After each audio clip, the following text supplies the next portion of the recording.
In the beginning of the movie, we see a police officer named Deputy Rick Grimes. He was shot during a police shootout. He was hurt very badly and fell into a coma. After a few weeks, Rick opens his eyes. He finds himself all alone in the hospital. He is very confused. He walks out of his room and sees dead bodies lying everywhere on the floor. He sees a door that is locked with chains, and "Don't open, dead inside" is written on it. He can tell that some corpses are locked inside that room. Rick gets very scared and confused. He finds a bicycle and rides it to his home. But when he gets there, his house is empty. His wife Lori and his son Carl are not there. He sits on the street and suddenly a young boy named Dwayne comes and hits him on the head with a shovel. Rick becomes unconscious. When he wakes up, he finds himself tied to a bed in a house. A man named Morgan, Dwayne's father, is watching him. Morgan asks Rick about the wound on his shoulder. Rick explains that he got the wound from a gunshot and does not remember anything else. Hearing this, Morgan knows Rick is not infected and frees him. Morgan tells Rick the truth. When a walker bites a normal person, that person also becomes a walker. Actually, zombies are called walkers here. At night, they see many zombies walking around Morgan's house. One of them is Morgan's wife. Morgan tells Rick that his wife and son must be in a refugee camp in Atlanta. He also tells Rick about the Center for Disease Control, CDC, where scientists are trying to find a medicine for this infection. Rick, Morgan, and his son Dwayne go to the police station. Rick gathers guns and gives a rifle and a radio to Morgan. Afterward, Rick leaves for Atlanta in a police car. Morgan and Dwayne return home. Once there, Morgan goes upstairs and spends his time shooting zombies. He wants to kill his walker wife to put her out of her misery, but he cannot gather the courage to pull the trigger. Meanwhile, the story shows Rick sending a message over the radio to a survivors camp on the highway. This is the very camp where his wife Lori and his son Carl are staying. They hear his message, but they are unable to send Rick a warning about how dangerous Atlanta has become. At the camp, Lori is flirting a bit with Rick's best friend Shane. On the road, Rick's car runs out of fuel and he cannot find a gas station anywhere. He eventually finds a farm where a family had committed suicide. Rick takes a horse from the farm and continues his journey. When he finally reaches Atlanta, he is immediately surrounded by a massive horde of zombies. Suddenly, he hears the sound of a helicopter. Rick follows the sound, but it isn't easy because he gets trapped by the crowd of walkers. The zombies attack the horse, but Rick manages to escape. He hides inside a military tank so the walkers cannot see him. Inside the tank, he hears the voice of a man named Glenn on the radio. Back at the survivors' camp, Lori goes into the woods to pick mushrooms and becomes intimate with Shane. Back on the radio, Glenn warns Rick that the zombies are busy eating the horse. He tells Rick that this is the right time to run away. Rick escapes from the tank and runs. He meets Glenn, and they both climb a building using a ladder. From the roof, they reach another tall building that has a store on the first floor. Glenn and his friends came here to find food. On top of this building, a man named Merle begins shooting at the zombies. A man named T-Dog tells him to stop because they are running out of ammunition and he doesn't want to waste it. Rick has to intervene and beats Merle to stop him. Rick handcuffs Merle to a pipe. A man named Morales tells Rick that there is no refugee camp in Atlanta. Everything was a lie. He explains that they and other survivors are actually hiding in the mountains. The group wants to escape from the basement, but there are zombies everywhere. Rick suggests going to a nearby construction site to escape, hoping it's clear. However, the survivors tell him it isn't easy to sneak past walkers because they can smell living people. Rick comes up with a brilliant idea. He covers himself in the blood and body parts of a dead zombie to mask his scent. He also hands the handcuff key to T-Dog. Rick sends a message to the camp saying they are trapped. Shane tells the camp that there is nothing they can do and assumes Rick is going to die. Meanwhile, Rick and Glenn begin walking through the horde, acting like zombies. But their luck turns bad when it suddenly starts raining, washing the blood off their bodies. The zombies catch their scent and begin to chase them. With great difficulty, they escape and reach a truck. Rick tells Glenn to drive the truck away from the building. He then smashes the window of a sports car and sets off its alarm. This attracts the zombies to the car. Taking advantage of the distraction, the other survivors come down from the building and get into the truck. However, T-Dog accidentally drops the handcuff key into a drain. Merle is left behind, trapped on the roof alone. As the companions leave Atlanta, Merle talks to himself, feeling like his end is near. A zombie begins knocking on the door on the roof. Merle tries to find a way to escape and deal with the threat. Back at the camp, Lori is cutting Carl's hair. Carl doesn't like the haircut at all. Suddenly, Glenn arrives in the sports car, its alarm still blaring and breaking the peace of the mountain. The problem is that Glenn doesn't know how to turn the alarm off. He gets lucky when a man named Jim helps him. The truck with the rest of the group arrives shortly after. Morales reunites with his family and friends. Rick steps out of the truck last and gets very emotional upon seeing his family. He thanks Shane for keeping his wife and son safe all this time. One of the survivors, Dale, mentions that they need to tell Daryl about his brother, Merle. Daryl is Merle's brother, and Rick insists on telling him the news himself. Elsewhere, Shane gets into an argument with a man named Ed. That night, Lori shows Rick the photo album she managed to bring from home. The next morning, Rick sees that a woman named Carol has washed and ironed his uniform. Morales, Dale, and Jim work together to take Glenn's car apart for parts. Despite being home, Rick still wants to go back to Atlanta to rescue Merle. Suddenly, screams from children come from the woods. The group finds a zombie eating a deer. They kill the walker. Daryl emerges from the bushes. He is frustrated because he had been hunting that deer, but now it's ruined. He can't eat the deer because the zombie bit it. Shane then informs Daryl that Rick left Merle behind in Atlanta. Daryl pulls a knife in anger, but the group calms him down. Eventually, Daryl, Rick, Glenn, and T-Dog decide to go back to Atlanta to get Merle. T-Dog was safely back at camp. After they leave, Shane teaches Carl how to catch frogs in a nearby pond. Meanwhile, the women are busy washing clothes. Lori arrives and sends Carl back to camp, warning Shane to stay away from her family. Later, Ed calls for his wife, Carol. Andrea tries to stop him, but when Carol refuses to come, Ed punches her in the face. Shane rushes over and brutally beats Ed. Carol starts crying from the shock of the violence. Meanwhile, Rick, Daryl, Glenn, and T-Dog leave their van near the railroad and reach the roof of the building in Atlanta. They find a sawed-off hand and are horrified. Near the camp, Andrea and her sister Amy are fishing in an army boat. They talk about their father and family, hoping their parents are safe in Florida. They believe the infection might not have reached there. Back at camp, Dale notices that Jim has been digging holes for a long time. Nobody knows why he is doing it. In Atlanta, Daryl prepares to attack T-Dog, but Rick calms him down, telling him to stop being useless. They put Merle's severed hand in a bag. They follow the blood trail and reach a nearby building. Back at camp, Jim still won't explain why he is digging. Andrea and Amy return with a lot of fish. In Atlanta, Rick's team enters a kitchen and sees evidence that Merle might have used a fire to cauterize his wound. Rick wants to retrieve the bag of weapons first. At camp, everyone tries to get Jim to stop digging, but he won't listen or tell them why. In Atlanta, Glenn quietly sneaks out to grab the gun bag while Rick, T-Dog, and Daryl cover him. It's going well until a stranger appears and talks to Daryl. Suddenly, a group of people arrives and kidnaps Glenn. Daryl fires an arrow and hits one of the gang members. The gang leaves their own gun bag behind and takes Glenn. Back at camp, the story continues. Shane ties Jim to a tree. Jim apologizes, saying he didn't mean to scare anyone and that he doesn't know why he was digging. He mentions having a scary dream last night, but can't remember the details.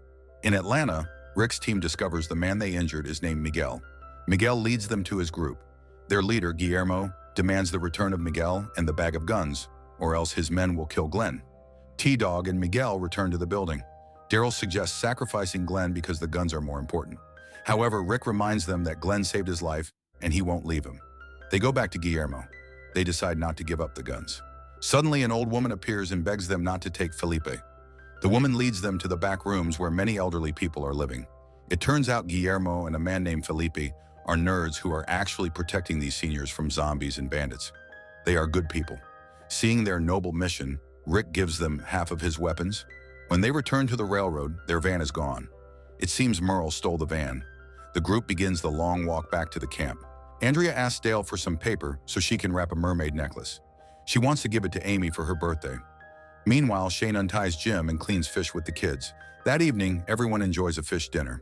Carol goes to Ed's tent, but he refuses to join the celebration. During the conversation, a zombie suddenly attacks Ed. A second zombie bites Amy's hand. Chaos breaks out, but the survivors work together to fight off the attack. Andrea cries over her sister's body. Jim says he remembers his dream now. He dreamed many people would die, which is why he spent the whole day digging graves. The next morning, Rick uses the walkie-talkie to warn Morgan that Atlanta is now a kingdom of the dead. He tells Morgan to stay away. Andrea stays by Amy's body, weeping. Lori tries to comfort her. Glenn and T-Dog begin burning the walker corpses. Rick tries to talk to Andrea, but she points a gun at him in her grief. Rick has to back away. Daryl says they need to take care of Amy's body before she turns into a zombie. However, Rick wants to give Andrea time to mourn since she is so heartbroken. Morales and Daryl continue burning walkers, but Glenn insists they bury their own people. Jackie and Jim help move the bodies. Jackie notices blood on Jim's shirt. Jim claims it's just from moving the corpses, but when Jackie pushes for the truth, Jim begs her not to tell anyone. Out of fear, Jackie tells the group anyway. Jim grabs a tool to defend himself, but T-Dog grabs him from behind. Daryl pulls up Jim's shirt. They find a zombie bite on his stomach. The group debates what to do. Rick refuses to kill him. Rick suggests taking him to the CDC, which is only 25 miles away. He thinks they can find help there. Shane argues that they should go to an army base called Fort Benning, which is 100 miles in the opposite direction. He thinks it would be safer. Rick believes Fort Benning is likely overcrowded, whereas the CDC is designed to be protected during any major attack. Daryl tries to kill Jim to end his suffering. Rick points a gun at Daryl to stop him. Shane sides with Rick. Daryl finally backs down and throws his weapon.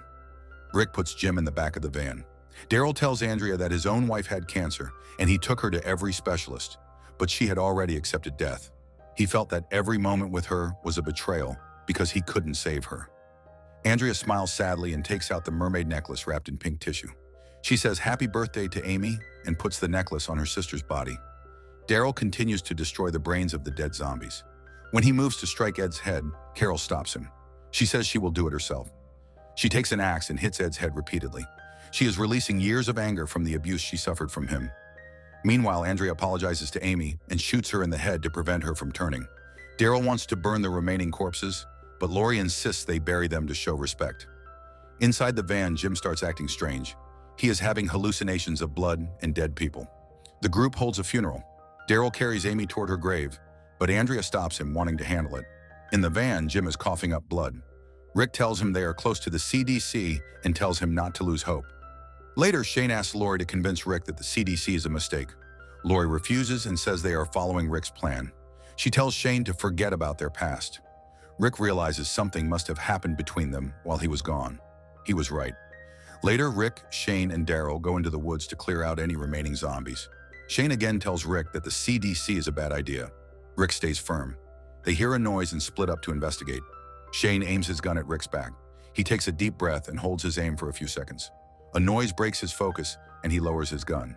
He realizes Dale was watching him. When they return to camp, Shane tells everyone he has changed his mind, and they will follow Rick to the CDC tomorrow morning. In the morning, Rick tries to contact Morgan again. He tells him they are going to the CDC and that he will leave a map on their red car so Morgan and Dwayne can follow them. Shane tells everyone to stay close together.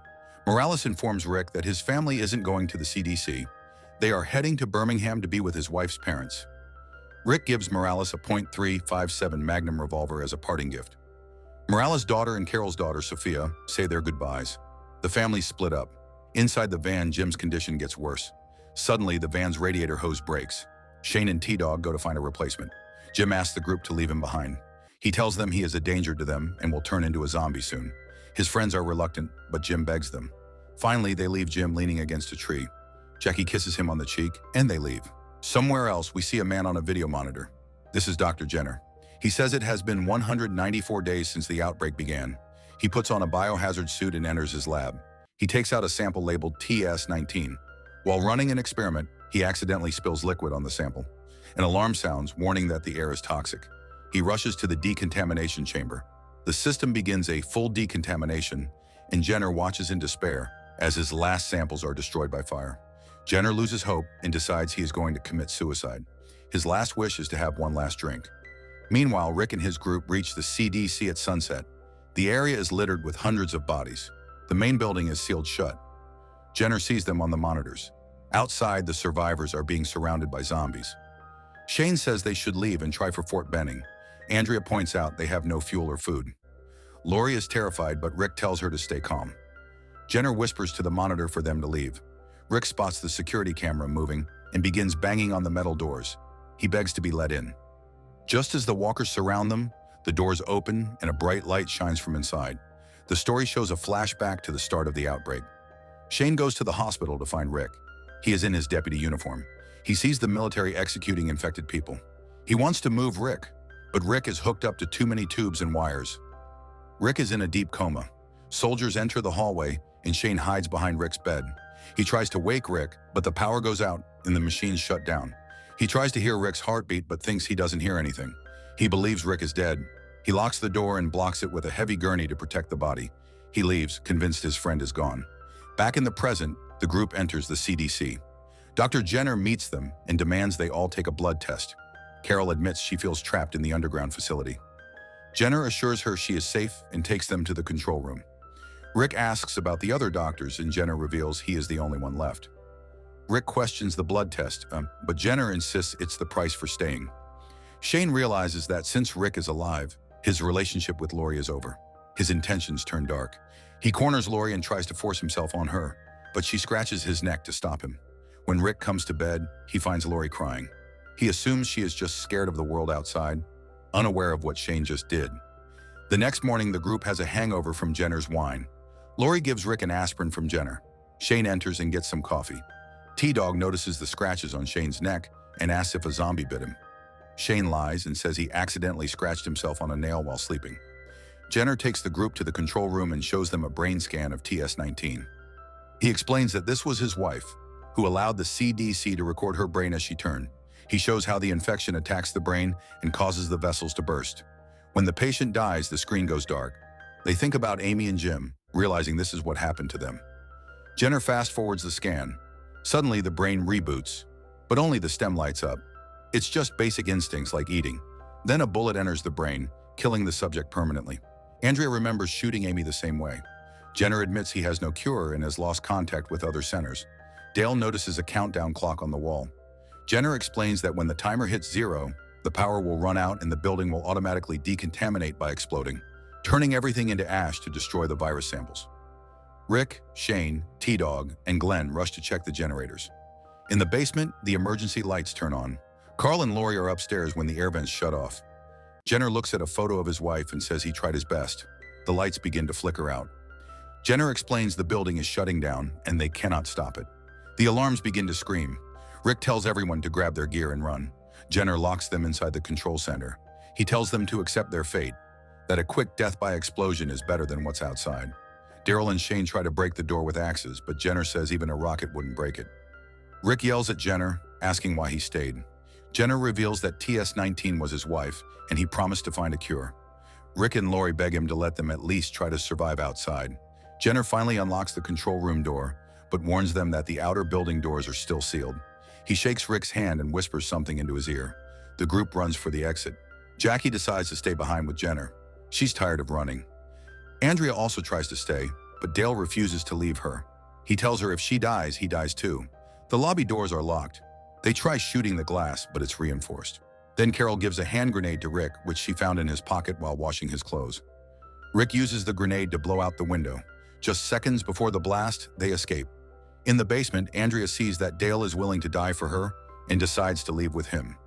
Outside, they shoot their way through zombies to reach the vehicles. Dale and Andrea emerge from the building just in time. With only 10 seconds left, Jenner and Jackie hold hands and watch the monitors, happy to see Rick's group made it out. Dale and Andrea hide behind a military tank. The CDC building explodes in a massive fireball. The survivors get into their vehicles and drive away into the unknown. With that, the first season of The Walking Dead ends. There are 11 seasons in total. If you want to see the story of the next seasons, let us know in the comments and we will continue the series. See you in the next recap. Thanks for watching.